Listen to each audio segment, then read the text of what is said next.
Circle centers for Cousins, a shot, and he scores. Dylan Cousins makes it 3-0 Lethbridge here. Byram gonna take it coast to coast on a backhand, scores! To the blue line, Vandalese, that effort, tip, scores!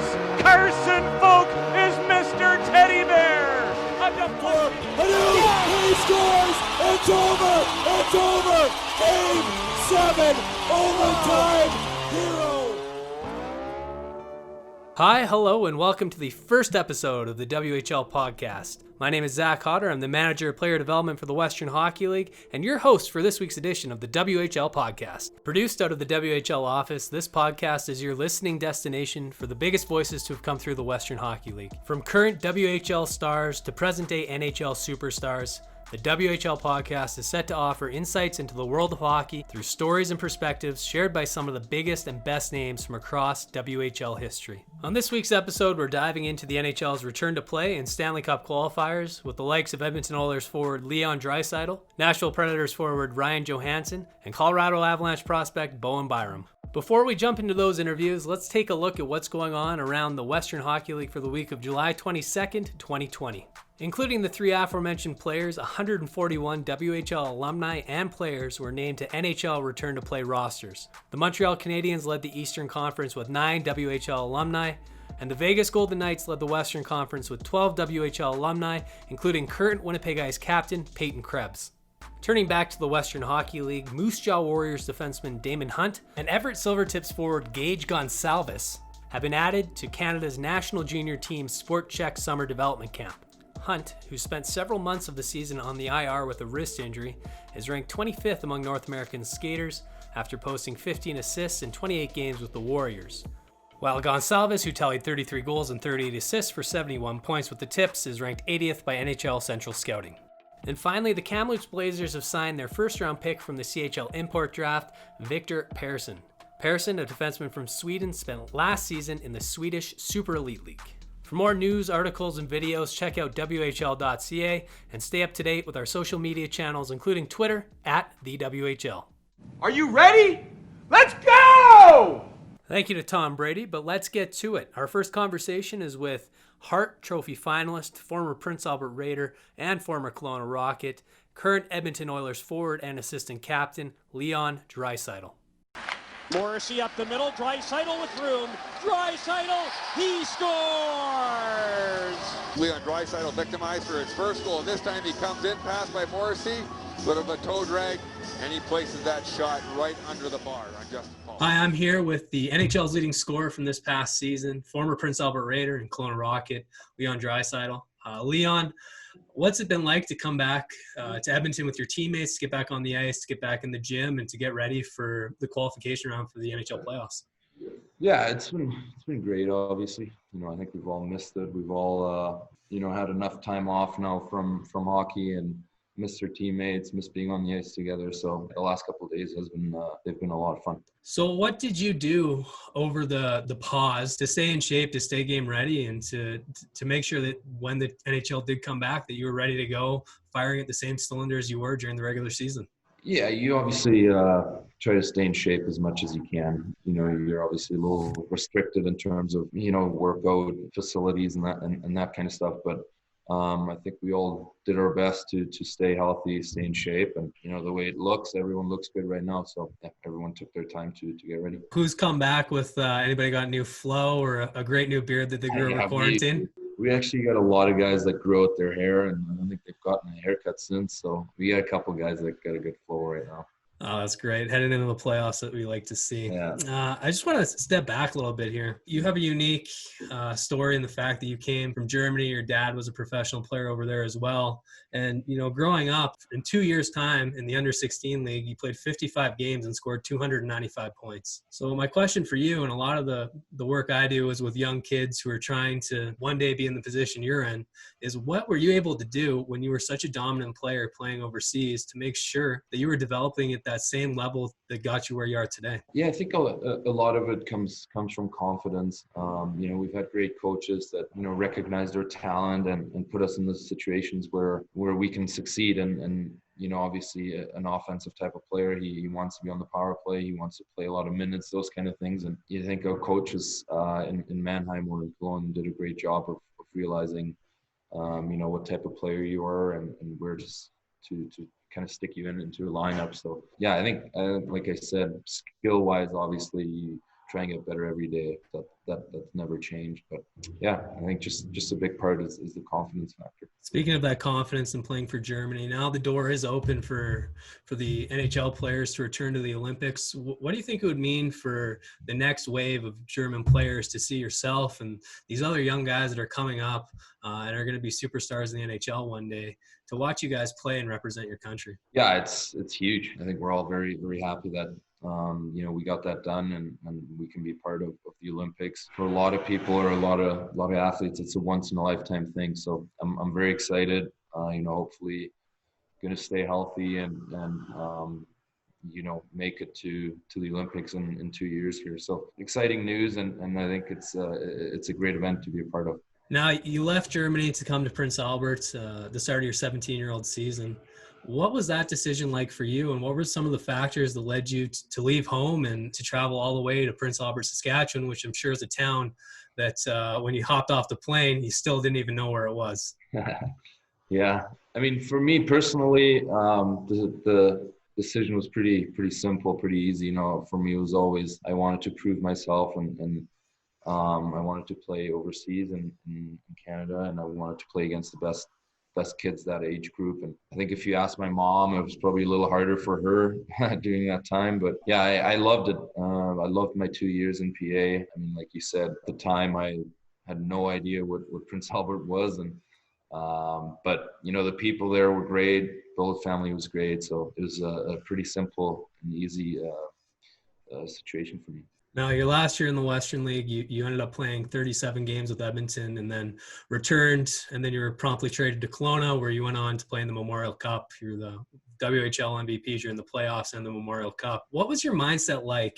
You'd played 37 games in the NHL, and now you're coming back to junior hockey. Were you motivated to go prove everybody wrong? Yeah, definitely. I mean, I think, when you, as an 18-year-old kid, when you come to the NHL, it's a little bit of an eye-opener at first, I mean, you get a lot of points in juniors and you feel good about yourself, and then you get to the NHL and the level is just completely different, and half the plays, half the things you did in junior, they just don't work anymore. And it's a little bit of an eye-opener, like I said, obviously, but I thought it was great for me personally to go back and rebuild my confidence and play with a great team and be around a winning organization, and I think that helped me a lot in the long run.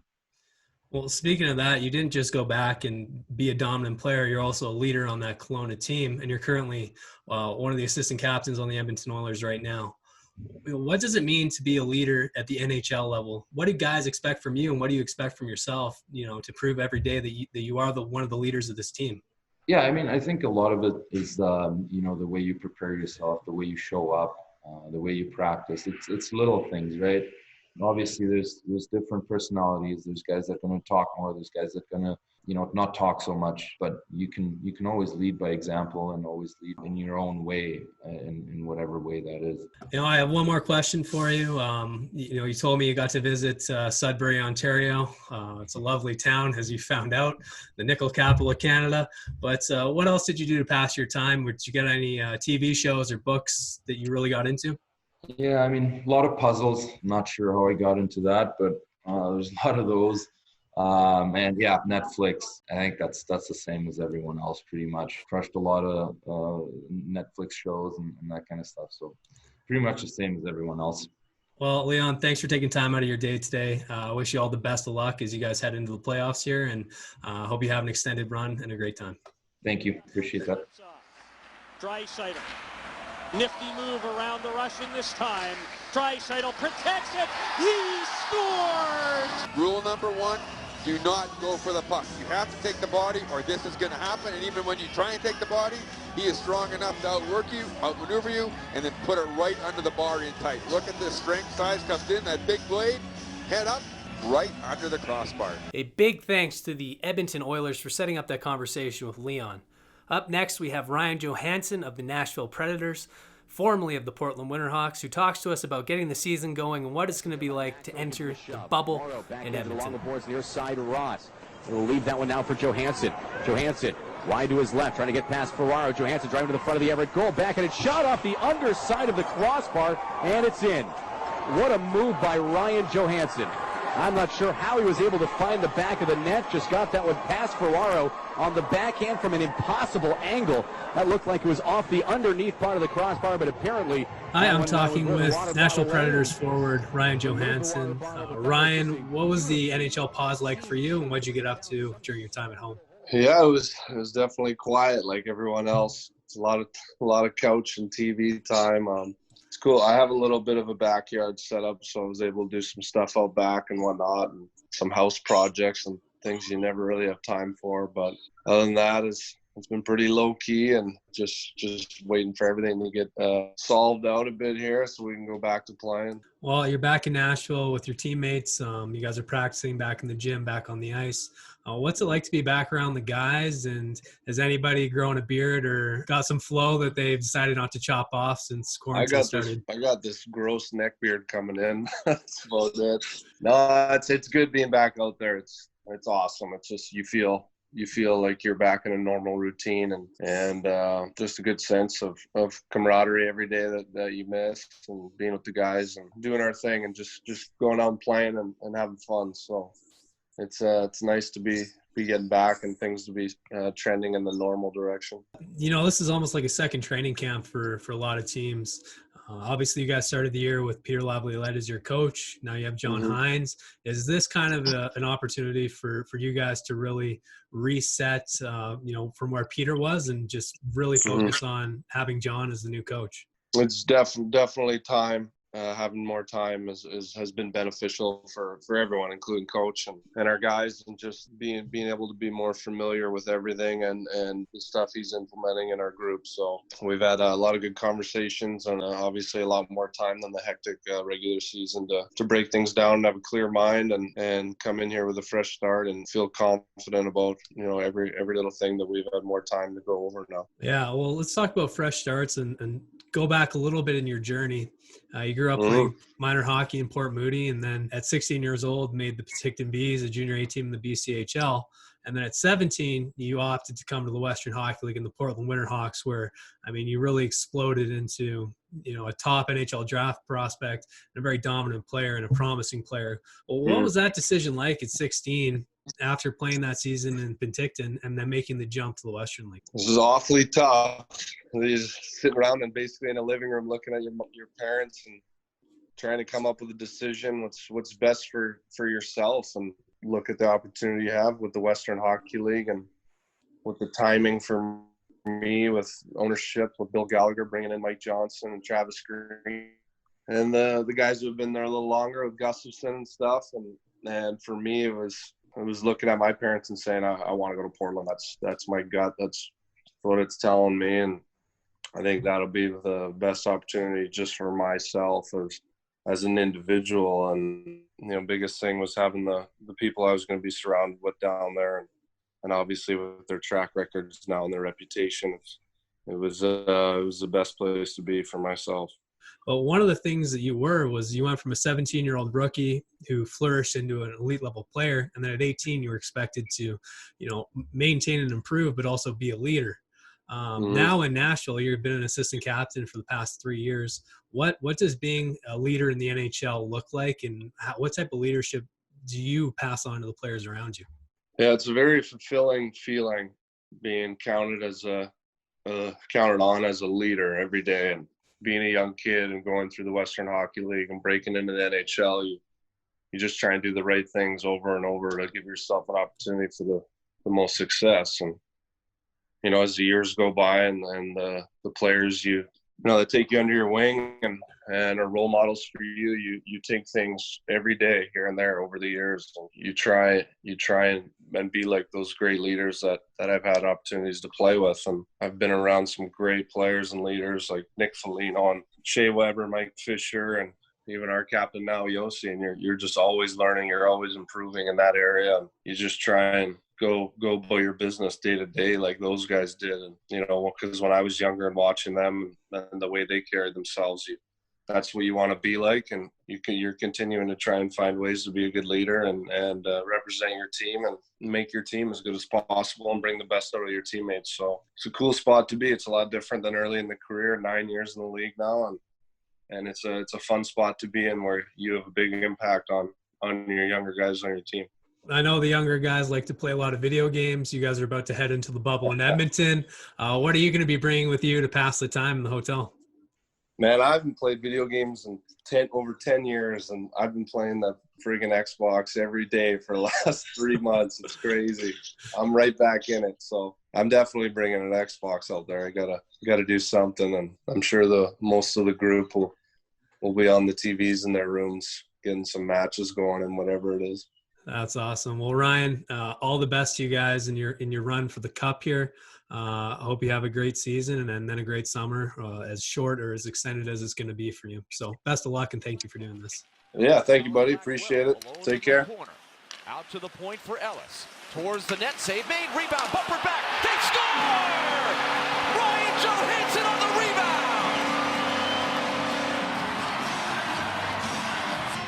And this is a massive goal here for Ryan Johansen. He gets put with Colin Blackwell, Austin Watson, and he starts the game. This line is responsible for setting the tone. And boy, did Ryan Johansen ever need this one. Look how pumped up he is after he puts that puck in the net. Back to Ryan Ellis. Thank you to the Nashville Predators for helping us get that set up. Our last interview today is with Vancouver Giants defenseman Bowen Byram. Bowen had a tremendous season with the Giants this year. He represented Team Canada, where he won a gold medal at the World Junior Championship, and he's currently on the Colorado Avalanche's return-to-play roster. He's in Denver, and that's where I caught up with him. Colorado Avalanche are proud to select from the Vancouver Giants, Bowen Byram. Big ovation, honed his craft in this city. Last year led all defensemen 26 goals, all players with 26 points in the playoffs. The Blackhawks do not take him. The Avs do, and now the Blackhawks will have to face him in division. Number one defenseman, and he checks every single category necessary to be a number one defenseman. So I'm talking with Vancouver Giants defenseman and now Colorado Avalanche defenseman Bowen Byram, who is in Denver, Colorado, preparing for the restart of the NHL season. Bowen, what's it been like getting to Colorado, getting with that NHL club, and realistically trying out again for an opportunity to play in the NHL this season? Yeah, it's been a lot of fun. Getting back to Denver, the weather's been really nice, so that's always good. But yeah, getting on the ice with pro players again, it's been a lot of fun. I think I've learned a lot so far, and I've just tried to take it all in and do my best and learn while I'm doing it. You had a tremendous season, obviously, going to the World Junior Championships. What was that like for you, going from the Western League to the World Juniors and being asked to play a pretty important role on that team overseas?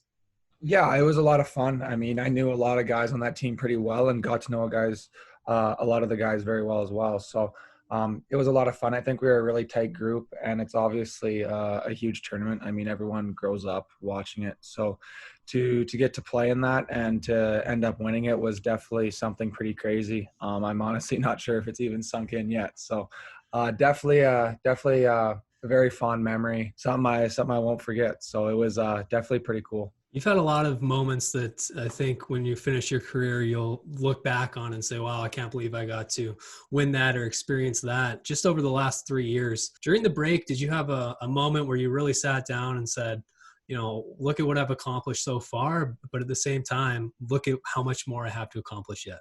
Yeah, for sure. I think that time gave me a little bit of time to reflect on myself, on my game, where I thought I was at. Obviously spend some time with my family, who I don't get to see too often. But yeah, I tried to use that break to kind of realize that I've accomplished quite a bit, but also realize that I've got a long way to go to my goal of playing in the NHL, obviously. It was definitely a good time to reflect on everything. You're in Denver now. You're with the Avalanche. What's the biggest difference that you've noticed being around these guys, you know, Nathan McKinnon, Mikko Rantanen, you know, some of the best players in the NHL? What are you learning from them, and how is it improving your game being there? Yeah, I think it's kind of a cliche to say this, but everyone's just bigger and faster, and it's hard to do a lot of things that I'm used to doing in junior. So it's really good though. I mean, everyone's been really good to me, and obviously there's a lot of good players on the ice. So it's just pushing me to improve my game and improve who I am as a person. So it's been definitely a good experience being around some personalities like you said, Nathan McKinnon, Gabriel Landeskog. So as you said, they're incredible players, but they're awesome people as well. So just trying to learn as much as I can from them. You might have the opportunity to travel with the team to Edmonton, potentially get in a game. But outside of the rink, if you are going to go to Edmonton, what are you bringing with you to the bubble? Oh, God, I don't know. My PS4 for sure. I know I've been playing quite a bit of that already, and I'm not even in the bubble yet. So it's funny. Yeah, I honestly don't know. I guess some news have come out lately what it's going to be like in the bubble, but I have no idea. I mean, like, I think they're trying to get some activities for the players to do and whatnot. So hopefully if I end up going, I'll have some things to distract myself with during the long days at the hotel. Yeah, no kidding. Well, Bowen, I wish you all the best. I hope that you're able to get in the game and help the Avalanche on an extended run here in the playoffs. And congratulations on all your success so far and all the success you'll have in the future. Yeah, thank you very much. Thanks for having me on. Hardy, he fanned on his shot, finding the trailer. Byram, drag move, scores! He does it again! What an uncanny ability to sense the moment, Dan! Owen Hardy fanned on the shot in the slot, but he had the presence of mind to find Byram. He sneaks in, and an eerily similar goal to the one he scored a night ago. Bo knows big goals. That is it for the first episode of the WHL podcast. Again, thank you to the Edmonton Oilers, Nashville Predators, and Colorado Avalanche for setting up those interviews. We will be doing this podcast weekly, bringing you interesting stories, personalities, and perspectives from across the Western Hockey League.